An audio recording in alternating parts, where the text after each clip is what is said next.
आजकल मार्केट में एक नई प्रजाति आई है। इन्होंने ना कभी वेदास पढ़े हैं, ना भगवत गीता पढ़ी है, ना रामायण महाभारत पढ़ा है। स्टिल ये अपने आप को प्राउड हिंदू कहते हैं और बायो में जय श्री राम या धर्मो रक्षते रक्षित लगाते हैं। इन्होंने कभी इंडियन हिस्ट्री ढंग से नहीं पढ़ी। बापा रावल, ललितादित्य मुक्तापीड़, कृष्ण देवराया, विक्रमादित्य, इन सब के नाम तो पहली बार सुन रहे होगे। स्टिल ये अपने आप को प्राउड इंडियन कहते हैं। चार्वक, न्याय, वैशेषिक, सांख्य, मीमांसा, आजीविका, अज्ञाना, ये सब नाम तो इनके सर के ऊपर से चले जाएंगे, लेकिन स्टिल ये अपने आप को कल्चर से जुड़ा हुआ कहते हैं। और इस प्रजाति का नाम है फेक हिंदूज। जो लोग अपने आप को हिंदू कहते हैं वो 24 घंटा हिंसा हिंसा हिंसा। राम के भाई का नाम क्या था? क्या वाकई में प्राकृतिक आपदाओं का मीट ईटिंग से कनेक्शन है या नहीं? सैकड़ों लोगों का एक झुंड जो अपने आप को शिव प्रेमी कहता है आ जाता है और मस्जिदों और घरों की तोड़फोड़ करने लग जाता है। ये दोगले सनातनी अपने घर में बैठो।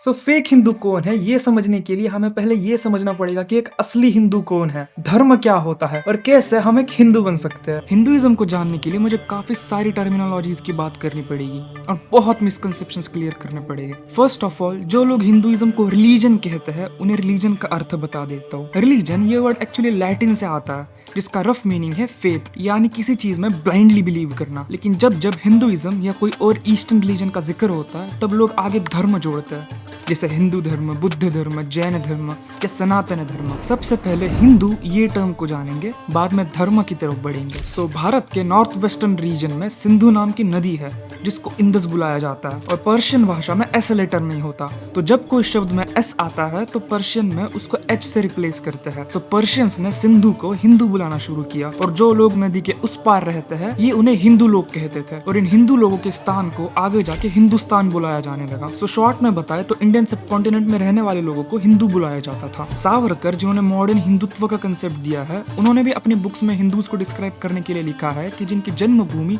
और कर्म भूमि भारत है वो है हिंदू। अब बढ़ते हैं धर्म इस शब्द की तरफ। धर्म का अर्थ होता है राइट वे ऑफ लिविंग। और अब ये राइट वे क्या है? कोई भी ऐसा काम जिससे पूरे यूनिवर्स का भला हो। इसका और रिलीजन ये शब्द का दूर दूर तक लेना देना नहीं है। अब ऐसा कैसे हो सकता है कि सिर्फ एक आइडियोलॉजी हर किसी के लिए हर एक टाइम पीरियड में एप्लीकेबल हो? इसलिए इसके मल्टीपल सेक्ट्स बने, बट रफली देखें तो दो सेक्ट्स में इनको क्लासिफाई किया जा सकता है। पहला है मटीरियल धर्म और दूसरा है स्पिरिचुअल धर्म। ये क्लासिफिकेशन इस बेसिस पे बना है कि हम अपने आप को किस चीज से आइडेंटिफाई करते हैं। जो अपने आप को ये टेम्पररी बॉडी समझते हैं उनकी सारी रिस्पॉन्सिबिलिटीज इस बॉडी को लेके होती है, यानी पेरेंट्स के प्रति कर्तव्य या देश के प्रति कर्तव्य या प्रोफेशन के प्रति कर्तव्य, उर्फ ब्राह्मण धर्म, क्षत्रिय धर्म, वैश्य धर्म एटसेट्रा। इसी को कहते हैं अपर धर्म या मटीरियल धर्म। लेकिन जब हम अपने आप को एज एन आत्मा देखते हैं तब हम इन सब चीजों से ऊपर उठ जाते हैं। हमारे माता पिता, भाई, दोस्त सभी हमारे लिए परमात्मा है और तब हमारा यही धर्म बनता है कि हमारी आत्मा उस परमात्मा से जाके मिल जाए। और इसी चीज को ये संस्कृत श्लोक समझाता है। त्वमेव माता च पिता त्वमेव, त्वमेव बंधु च सखा त्वमेव, त्वमेव सर्वम मम देव देव। इसको कहते हैं परधर्म। इन्हीं दो धर्मों को लेके मल्टीपल आइडियोलॉजीज निकलने लगी। जो आत्मा में नहीं मानते वो मटेरियल वर्ल्ड वाली चीजों को कैसे डील करे उसके तरीके निकालने लगे। जैसे चार्वका जो मानते हैं कि एक ही जिंदगी है, खुल के जियो,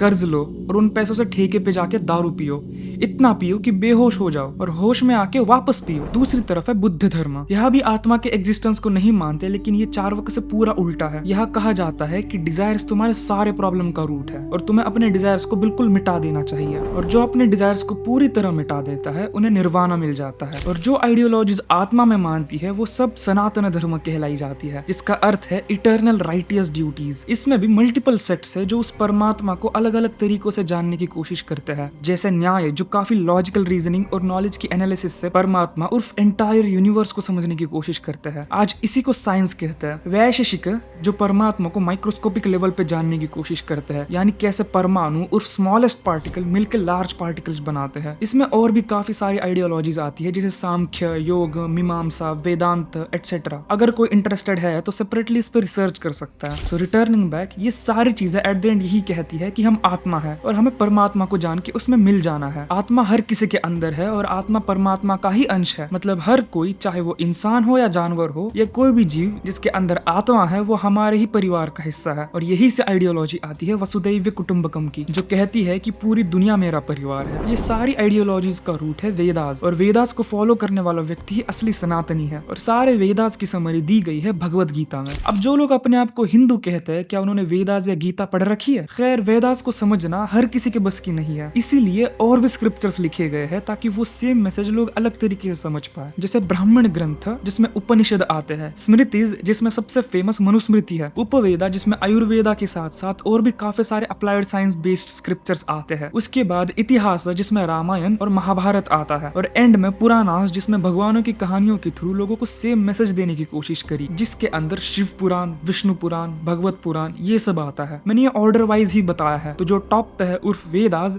वो सबसे इंपॉर्टेंट है, और जो बॉटम पे है उर्फ पुराणास वो एकदम लो प्रायोरिटी। अब बताओ इन सब में से लोगों ने क्या क्या पढ़ा है? आई एम श्योर लोगों ने तो काफी चीजों के नाम फर्स्ट टाइम सुने होंगे। दिक्कत एक्चुअली तब आने लगी जब लोगों ने इन सब स्क्रिप्चर्स की डेप्थ एंड अंडरलाइंग मैसेज को इग्नोर करके पौराणिक कथाओं के कैरेक्टर्स को पूजने लगे। जस्ट लाइक 3 इडियट्स मूवी का अंडरलाइंग मैसेज था कि एजुकेशन सिस्टम खराब है, लेकिन लोगों ने उसको इग्नोर करके फुनसुक वांगड़ू के मंदिर खड़े कर दिए और डेली जाके वहां दूध चढ़ाते हैं। मंदिर खड़े करना, मूर्तियों की पूजा करना, भगवान को प्रसाद चढ़ाना, ये सब वेदास के खिलाफ है, क्योंकि वेदास कहते हैं कि परमात्मा निराकार है, उसका कोई फॉर्म नहीं है। और ये लिखा है यजुर्वेद के चैप्टर 32 वर्स 3 में, न तस्य प्रतिमा अस्ति। लेकिन मंदिर और मूर्तियां बना के हम परमात्मा को आकार दे रहे हैं। और जो लोग मूर्तियों पे दूध, दही या और कोई भोग चढ़ाते हैं वो भी गलत है, क्योंकि मेरे ही आत्मा का एक अंश जब भूखे पेट सो रहा है कहीं, तो मैं ये खाना एक मूर्ति पे डाल के बर्बाद क्यों करूं? ये तो धर्म के खिलाफ है ना। मेरा धर्म तो होना चाहिए उस भूखे का पेट भरना। फिर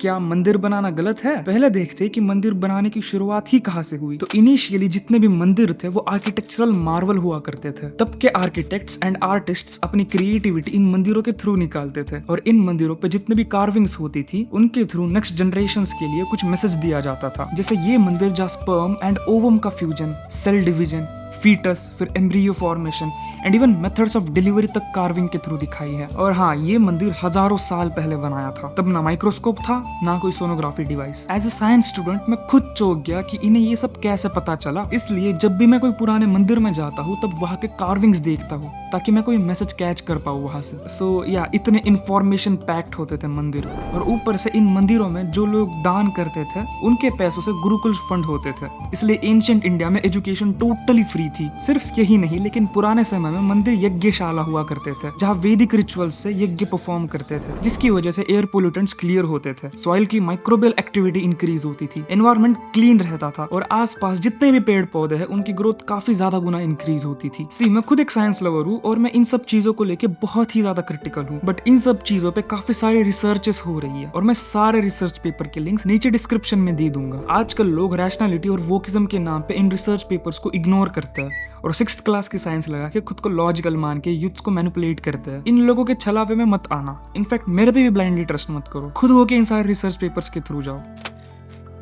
कमिंग बैक टू मंदिर, क्या आज के मंदिर आर्किटेक्चरल मार्वल्स है? क्या आज के मंदिरों से अगली पीढ़ी कुछ सीख ले सकती है? क्या आज के मंदिरों से गरीबों को मुफ्त में एजुकेशन मिल रही है? क्या आज के मंदिरों में वैदिक ट्रेडिशंस को फॉलो करके यज्ञ किया जा रहा है? आई होप आप खुद आंसर समझ गए होंगे। फिर लोग ये भी गंदगी फैलाते हैं कि तुम बाकी जानवरों को खा सकते हो, लेकिन गाय को मत मारना, वो तो हमारी माता है, उनको मारना अधर्म है। एज मैंने पहले ही बोला है कि सनातन धर्म सबको एक जैसा ही देखता है, चाहे वो कोई जानवर हो या इंसान, सभी आत्मा है। और इसी चीज को भगवत गीता में समभाव कहा गया है। गाय में भी आत्मा है और मुर्गे और बकरे में भी, इसलिए किसी को भी परेशान करना या मार देना अधर्म है, नो मैटर इंसान हो, गाय हो या मुर्गा बकरी। इसमें भी काफी टर्म्स एंड कंडीशंस है कि लाइक तुम्हारा सर्वाइवल फर्स्ट प्रायोरिटी है और इमरजेंसी सिचुएशन में तुम जानवरों को मार के खा सकते हो, या फिर अगर कोई इंसान बाकी इंसानों या जानवरों को परेशान कर रहा है या मार रहा है तो तुम उसे मार सकते हो, तब ये धर्म कहलाएगा। और कृष्ण इसे कहते हैं धर्म के उद्देश्य से अधर्म करना। मगर यहाँ भी वायलेंस लास्ट ऑप्शन होना चाहिए, असली ऑर्डर साम दान भेद दंड होनी चाहिए। इवन महाभारत के युद्ध से पहले भी पांडवों ने बहुत ट्राई करा नेगोशिएट करके सॉल्व करने का, लेकिन जब कोई ऑप्शन नहीं बचा तो युद्ध चुना। और तुम अगर अधर्म वाली सिचुएशन में चुप रहे तो इसको भी अधर्म कंसिडर किया जाएगा। इसके आगे चीजें जरा कॉम्प्लेक्स हो जाती है, लेकिन इसको समझना है तो मैंने जितने भी स्क्रिप्चर्स मेंशन करे हैं उनका रियल मैसेज समझोगे तो सब चीजें क्लियर हो जाएगी। हम इस आइडियोलॉजी को कम्प्लीटली फॉलो नहीं कर सकते,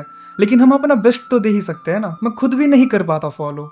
मैं कभी कभार नॉनवेज खा लेता हूँ, मेरे इमोशंस आउट ऑफ कंट्रोल चले जाते हैं, मैं लोगों को हर्ट कर देता हूँ, बट एटलीस्ट मैं बायो में प्राउड हिंदू लगा के हिंदुइज्म का नाम खराब नहीं करता। मैंने काफी लोग देखे जो डीपी में राम या कृष्ण का फोटो लगाते और फिर टॉक्सिसिटी फैलाते हैं। इतनी प्यारी और प्योर आइडियोलॉजी को लोगों ने बर्बाद कर दिया अपने फायदे के लिए यूज करके। धर्म के नाम पे टॉक्सिसिटी फैलाए गए, धर्म के नाम पे वोट मांगेंगे, धर्म के नाम पे लोगों को पीटेंगे, अपने आप को धर्म का रक्षक बोल के एकदम वाहियात हरकतें करेंगे और फेम लेंगे। जातिवाद करके खुद को सुपीरियर समझेंगे। जैसे एक गंदी मछली पूरे तालाब को गंदा कर देती है, वैसे ही ये लोग जो असली सनातनी है भी नहीं, वो गंदी हरकतें करके पूरे सनातन धर्म का नाम खराब कर रहा है। और जब इनसे पूछो तो कहते कि अरे हम तो धर्म के रक्षक है, हम नहीं रहेगा तो धर्म मिट जाएगा। इन घटिया लोगों की वजह से ही सनातन धर्म मिटने की कगार पे है, क्योंकि फिलहाल सनातन धर्म को स्ट्रॉन्ग प्रोटेक्टर्स की नहीं बल्कि स्ट्रॉन्ग फॉलोअर्स की जरूरत है। और यही चलता रहा तो वो दिन दूर नहीं जब जय श्री राम को वेस्टर्न वर्ल्ड एक टेररिस्ट स्लोगन डिक्लेयर कर देगा, जैसे आज अल्लाहू अकबर बन चुका है। स्वतंत्र सावरकर वीरा या मातेचा पुत्र या मातीचा हिरा खबरदार, फितुरांनो माग फिरा नाही तर पर्वताला भेटतो माझ्या नजरेचा तीर, हा ही क्रांती सशस्त्र, शास्त्राचं उत्तर मी ठेवतो शस्त्र, माझं हिंसेचं पात्र तुमचं चरित्र, भित्र इतिहासांच्या पानावर माझं चित्र।